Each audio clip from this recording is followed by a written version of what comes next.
Flyaways are disgusting. Hi. Okay, so this is a TV, but like most electronics, it reflects. So I didn't want to have that just be visible in my background because I've seen the TikToks. I've seen the TikToks of that guy where he takes videos where people say, I bet you can't guess where I am right now. And he finds them and he posts the exact location. I don't need that in my life. So it's a TV with a sheet. We're gonna live with it. Today, I'm going to be talking about The Devil Wears Prada. It's one of my favorite movies. And I really wanted to kind of discuss / dispel the argument of who is the real villain, antagonist of this story. I feel like it would be better answered if I knew the entire story, which derived from the book. I grew up being a bit of a reader. Like I read Twilight after the movie started coming out. That's for sure. But I read The Hunger Games before the movies were even, I think, picked up by a production studio. I read The Giver. I was forced to read it in class, but still, I read it before it was a movie. I read Percy Jackson. Like, I was a pretty avid reader as a child. Pretty Little Liars. Like, I read a lot of stuff. There was a specific time when I was growing up where they were adapting a lot of young adult novels into film and television media for young adults. The media versions never held a candle to the original stories. I always hated when they deviated from the stories. I felt like there was a lot of important details that often got let out. Casting usually pissed me off. I was just usually not happy. Nonetheless, I read the book. The book I found to be pretty difficult to get through. It's not a bad book per se, but it doesn't have a very precise beginning, middle, and end. This book was written by Lauren Weisberger, I believe is how you say her last name. And when you look it up online, it says that it is inspired by her stint as Anna Wintour's assistant. There is something to be said about me having seen the movie and this film being one of my favorite films of all time, if not my absolute favorite. But there is a lot of the book that is lacking, which I think made it very difficult to get through. For one, in the book, Andy is a 20, 21, maybe 22-year-old. You can tell through this book that Andy is unaware and is very unsure of the direction of her life. I think what I found really frustrating about the book and why it didn't really capture my attention is that Andy actually never gets good at her job. She doesn't actually master anything that she's doing. We never really get any real feel for a growth. It's a book that's constantly about regression. I also don't really like the way that it's written. There's a lot of chapters where it starts where we start hearing about her day and then it goes, well, 3 weeks ago this happened, and then we never jump back to present day, and then the next chapter is another 2 months out, and then we start back from last week or yesterday. It's just a lot of confusing time hopping, which honestly got on my nerves. Miranda is easily the villain. She's completely unreasonable. I would argue that she's even incompetent and a bit insipid. A lot of the things that she asks for or requires really make little to no sense. There's even a bit in here that she likes to eat ice cream sundaes at her desk, and you know, there's nothing wrong with a treat every now and then, but a lot of it I liken to Miranda being a child, which is so interesting considering that she is such a powerful woman in publishing and has such a powerful job and so much influence. It's deeper than her even just being vapid. She has no real depth to her character in this book, and I think that's mostly because Lauren or Andy never really gets a moment to connect with Miranda as a person. We just get that she's demanding unreasonable things, and that's it. One of my biggest gripes with this book is that Lily, Andy's best friend, is simply a plot device. She's not even really a human being. She is just there to move the story forward. We should care about Lily as a reader and as an audience, but it's incredibly difficult because Lily doesn't care about herself. She's in school and her and Andy are allegedly best friends, but Lily is so all over the place. And again, these girls are 22, 21, 20. So it's understandable that they are kind of aimlessly going through the motions of life. But Lily kind of sleeps around, and not in a way that feels empowering from Andy's perspective. It's very much just like she's just doing stuff. She has a heavy drinking problem, which mostly goes unacknowledged. I mean, Andy's boyfriend does point it out, but even Lily doesn't deal with it, and she procrastinates a lot on her schoolwork, and school is her job. Lily doesn't have a job, she's just in school. So it kind of sucks when towards the end of the story, Lily gets into this major car wreck and is in a coma. There's just this side character that we should feel bad for, and it does suck that she got heavily injured, but Lily is also somebody that we don't know enough about to care. It seems like Andy never cares about her even prior to getting this job. It's almost like they were just childhood friends and they're going through the motions of still being friends, but do they actually have that kinship? It's unclear. Alex, who is Nate in the movie, but his name is Alex in the book, Andy's boyfriend, is kind of like your typical relationship partner. He needs love, he needs attention, and he gets very upset when that is not given to him.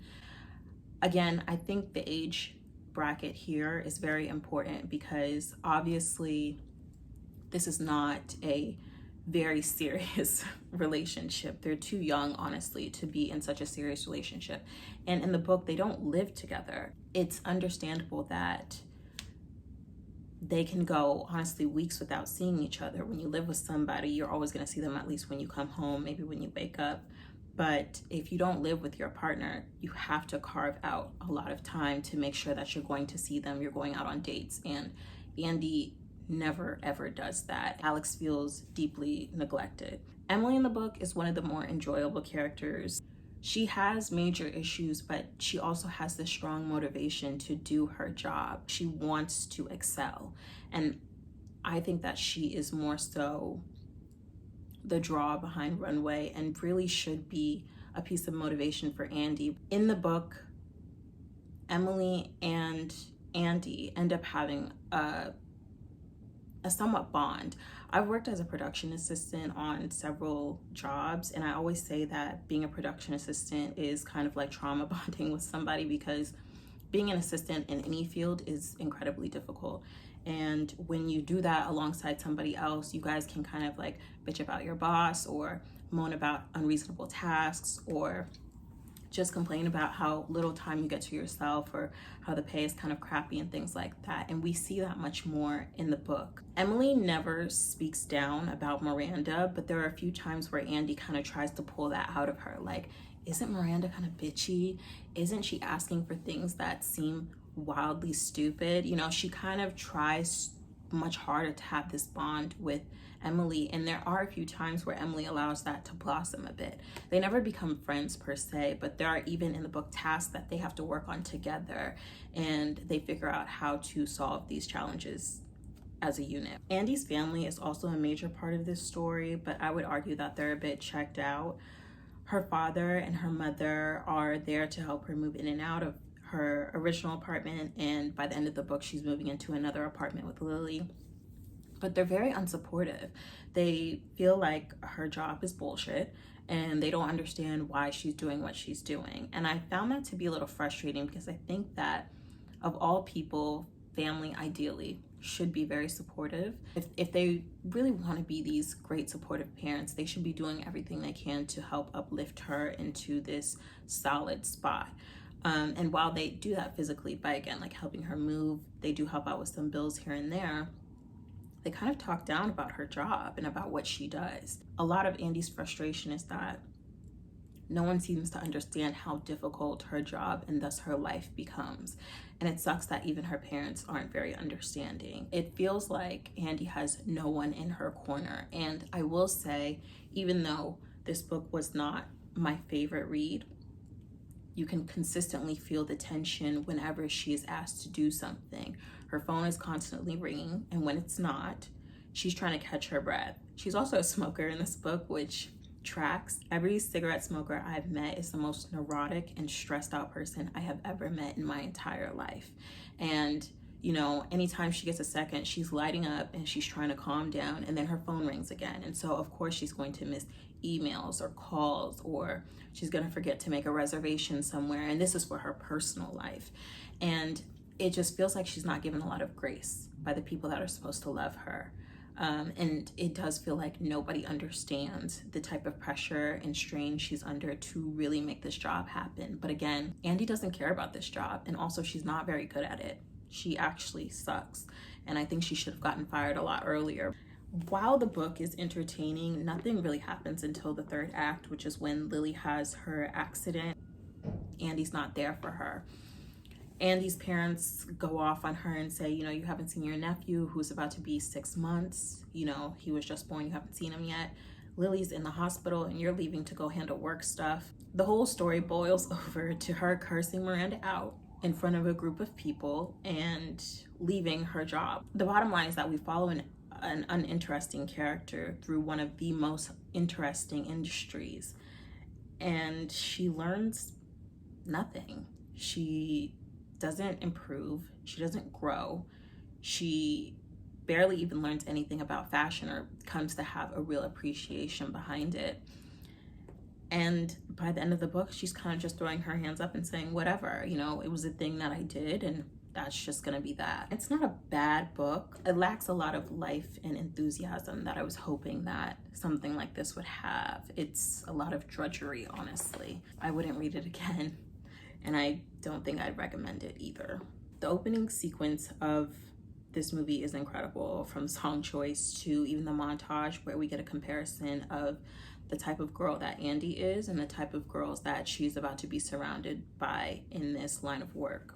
We also get a very strong sense in this opening montage of who Andy is. She needs something to kick off her career, and she's a writer. She's flipping through her portfolio, which she's eventually going to show to Miranda, and she has all of these articles that she's written about things that she deems to be important or groundbreaking, or at least relevant from when she wrote them. We already know what her goal is. It's to write. That is what she wants to do, and that is so simply put in the beginning of the film. I think Nate, her boyfriend, is kind of an asshole. I know that they have like this witty banter thing going, and you know, they've been together for quite some time, but he seems unsupportive from the beginning, and I don't really like that. I also think that the film has a lot to say about power dynamics in heterosexual relationships, which I could dive into more when I get to that part, but I don't really like Nate from off top. I think that in many ways he's already making a strong case for being an antagonist of this story. This film does a really great job of accurately depicting the life of an assistant, the amount of work that you have, the amount of just tasks that there are to get through, and how they can keep piling no matter how many you get through, and how easily an office or a team or a project can fall apart when you don't have strong assistants. The casting is excellent in this film. Emily Blunt, Stanley Tucci, Meryl Streep, and even Simon Baker, I think all really understand who their characters are, and they do a great job of really bringing these characters to life and making each character very singular. I like Andy as a character, and I think that Anne Hathaway does a great job of playing Andy, but everybody else really, really shines in this movie, and they're funny without trying to be, and interesting, and they all have their own little quirks and ways about them, which is just great. The film does a really good job of showing Andy's slow descent into the fashion world. She starts off as this woman who knows nothing about fashion and really doesn't care. It's not an integral part of her life, but like we slowly see the layers of that nonchalance kind of come off, you know, from the point of Miranda dressing her down about those hideous clogs, and she has to put on, I think they were Jimmy Choo slingbacks, and also the conversation or the reading about the belts, and the history of the color cerulean and that sweater. Like, we slowly see how it starts off from maybe a point of survival, of just wanting to be able to hold on to this job with a death grip, all the way down to a love and a respect for this industry and what goes on and how many people and how much time and how much money it takes to put together what really is art into the world. It was so refreshing to hear so many names in high fashion that I think don't really come about anymore, like Karl Lagerfeld or John Galliano or Patrick Demarchelier or Stephen Meisel or Tom Ford. I mean, these were just names that were said in passing, sometimes just first or last names. But, you know, fashion, like any industry, has changed and is changing. I mean, this film is, I think it's like 15, 16 years old. So it is an older film at this point. It's bordering on vintage. It was just so nice to hear some of those names because those are some of the greatest artists and contributors in fashion. Similar to the book, Andy's friends and her boyfriend are unsupportive of her work and what she has going on right now. The scene that really kind of seals it for me is when they're all at dinner and they're playing monkey in the middle with her work phone. I feel like even if you're not a capitalist or even if you don't have a dream job, you don't really fuck with people's jobs. And Andy has already expressed on multiple occasions how difficult this job is and how serious her boss is about her work. And they completely bypass that and think it's funny. Her friends don't really care about her and they don't really care about her future, it seems. She has expressed on multiple occasions what this job could do for her. And it doesn't seem like they're in full support of her at least sticking this out and seeing where it leads. Originally, when I watched this film, I didn't really understand everybody's beef with Andy, but upon rewatching it, I think especially being a bit older, I do get it now. Andy is consistently trying to prove to people that she hasn't changed when she has, and it's not a bad thing. It's what people are supposed to do. You shouldn't stay the same forever. You know, we're all amalgamations of our experiences in life, of people we've met, of jobs we've worked, of books we've read or movies we've watched and places we've lived and so much more. And Runway has changed her, and that is okay. I can understand the frustration with the people in her life wanting her to just admit that. But I also think that the way that they confronted her about this change was not helpful at all. There was a lot of kind of like pointing the finger, grabbing and shaking, metaphorically, Andy, and just saying, "What's wrong with you? Who are you?" When really a more mature response would have been, "Andy, I know this job means a lot. I know that you're in a difficult situation, but you are changing. And, you know, maybe I want you to admit that." But I also think that real friends, real family, real people that are going to be supportive of you are going to understand that people change and people are allowed to change. You're either going to grow with them and support them in that, or you have to take a step back and decide, the new you is not for me. And I don't think that anybody successfully did that in this story. The greatest part about this movie is that Andy gets to triumph. I mean, she wins some of these battles. The whole concept of the Harry Potter book, which was an impossible get, she does it to the point where she leaves Miranda speechless. That is what is so great about this film. Even when they were at the benefit and Emily is sick as a dog and she can't remember this ambassador's name, Andy is able to step in and give Miranda the details on who she's about to meet. Andy gets better at her job and she eventually masters her job. There's like a montage where, shout out to Pat Field, who is like a god tier costume designer in my opinion. There's a montage of her in all of these looks where she's like leaving her house on the subway, she's walking through the office, and she's, you know, answering phones and, you know, coming out of the preview for James Holt, she's already got these reservations done for Miranda. You know, she gets the hang of the job. We care about Andy's job and we care about her succeeding, and obviously she does too, which makes a huge difference. Towards the end of the movie, when Andy is about to go to Paris, her and Nate start to completely disintegrate. I assume that everybody in the movie is around their mid-20s, maybe even bordering on late. But I think the difference with Nate and Andy, whether they be young or old, is that they are a difference between a boyfriend and a girlfriend and a real partnership. When you have a real, I mean, I'm 27 and like never been married, what do I know? But life partners are committed to a level of sacrifice. There are going to be times that when you're in a relationship with somebody, and honestly not even romantic, but in this case we are speaking romantic, there are going to be times where you do have to sacrifice time or energy or love to get through patches of life. Andy has stated multiple times that she only has to work for Miranda for a year and then she can get any job she wants. That's incredible. That's a great opportunity. And I would argue that most career-driven people, if they only had to suffer through something for a year, they would do it if they got their pick of the litter after the fact. And it feels as though that Nate doesn't understand that she's not going to be around. She's not always going to be available. She might miss your birthday.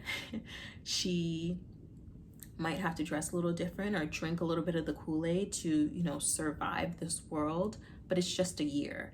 Nate does allude to the fact that, Andy isn't taking ownership over who she is or how she's changing, which again, I do understand, but I also think Nate wasn't giving Andy a lot of grace and wasn't cutting her a lot of slack. She is dealing with a lot. There's this book, Eat, Pray, Love, and I didn't read it. I don't think my mom read it either, but somebody told her about this portion of the book called The Shit Sandwich. If you don't eat it, somebody else will. And that's the thing. This job at Runway, the job that a million girls would kill for, is Andy's shit sandwich. And she's trying to finish eating it and nobody else sees it as that, which is the frustrating part. And I think that's also why people constantly lament that Nate is the villain in the story, because he is not supporting Andy, regardless of if she's changed or not, or how she's presenting, or if she's available or not. She is just trying to eat her shit sandwich. Let her eat it in peace, and in a year, you'll probably get your Andy back. After Emily gets ran over by a cab and is in the hospital, Emily successfully delivers the crux of everybody's argument with her. She tells Andy, you allegedly don't care about Runway. You allegedly don't care about any of this stuff, but that's obviously all BS because you're going to Paris instead of me, and you couldn't simply tell Miranda, no, I don't care. And I don't necessarily agree with the whole, I don't care if she was gonna fire you or beat you with the red hot poker type of thing, because Emily should understand that. She does make a point that Andy continues to tell people and to swear up and down that this is not her life, this is not something she cares about, when she does. And Andy should just admit that, like, maybe I don't love clothes and I don't love fashion, but I'm doing well at my job finally, and it feels good to be rewarded. I'm moving up finally, and it feels good after the amount of sacrifices I've made. I'm making friends finally, and it feels nice when everybody thought that I was a loser and that I wasn't gonna last here. I think the most beautiful thing about this film is that we get to see Miranda as a human being on multiple occasions.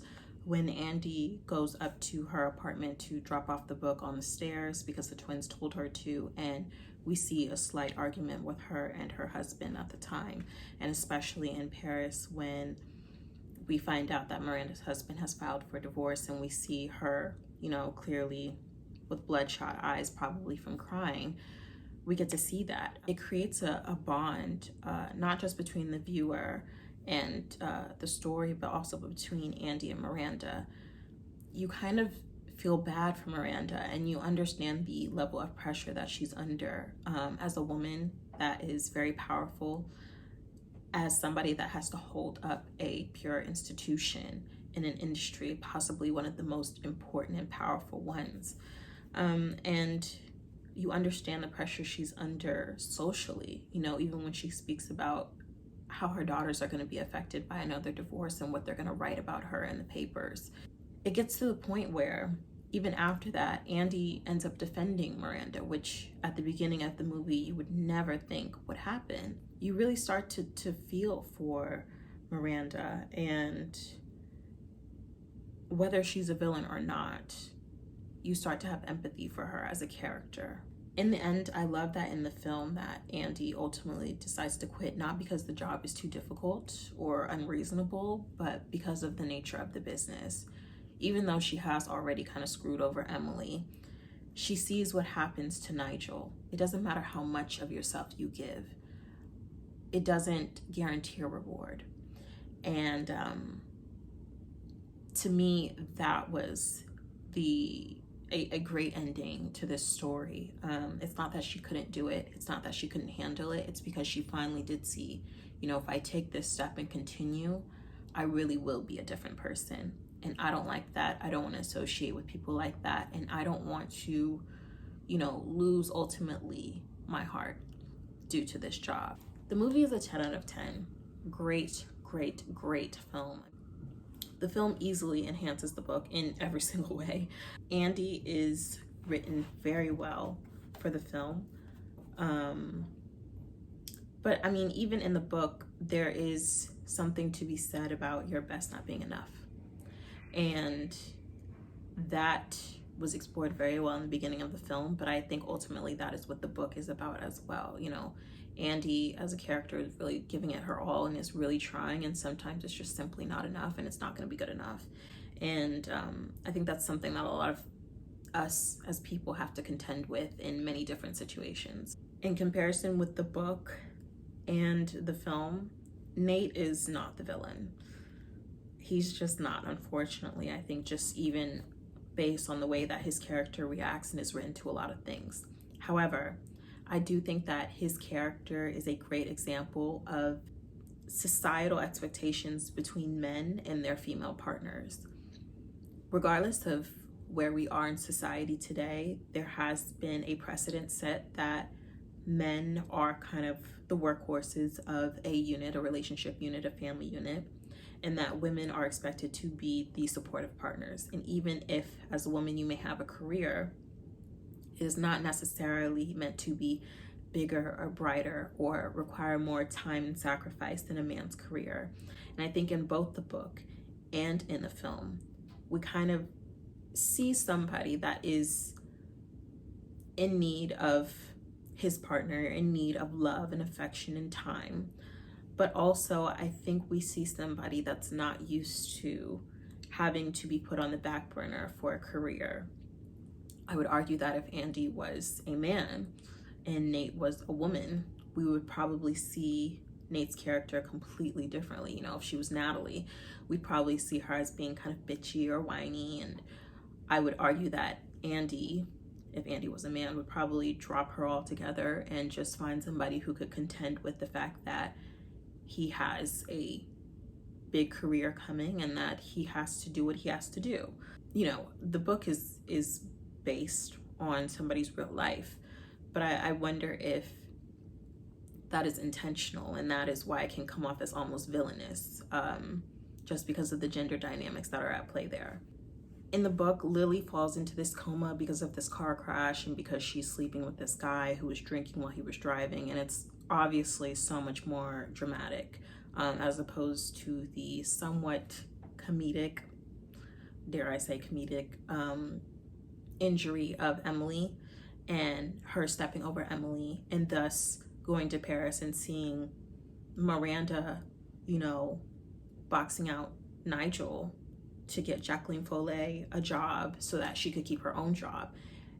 It is a much better parallel between Miranda and Andrea, and just being able to see their worlds kind of mirror each other, one in a much bigger, more dramatic way, and another where it may seem like nothing. I'm just passing over a girl that doesn't really like me for a job because I feel like I'm gonna get fired if I don't do it. It does a much more successful job of showing why Andy doesn't want to continue down this path at Runway or particularly in fashion anymore. Andy's family in the book is annoying. I'm glad they were completely left out. of the film, we do see a scene with her dad when they're supposed to go see a Broadway show, and he does make a comment about having the National Guard airlift Miranda out of Miami. That was humorous. I'm glad we did not see anything more than that. The real question behind who is the antagonist and who is the villain in the book, it's easily Miranda. There's no question about it. She is bitchy and annoying and vapid and silly and lacking everything. In the film, I would argue that the antagonist is really the job of Runway, and the fact that the ultimate goal is to go to work at the New Yorker and have a better life. I don't think that Miranda is evil enough to be the villain, and honestly, I would argue that Nate isn't evil enough to be the villain either. Her real hurdle and her real, nemesis is this job. It's this thing that she has to conquer. She has to make some hard decisions and really wrestle and grapple with her job. That is who she is fighting against, or what she's fighting against. The book feels like it's supposed to be an embarrassing expose, where the film really feels like it's trying to pull back the curtain and show people the inner workings of this world that is so famous and so popular, but the average viewer may not know a lot about.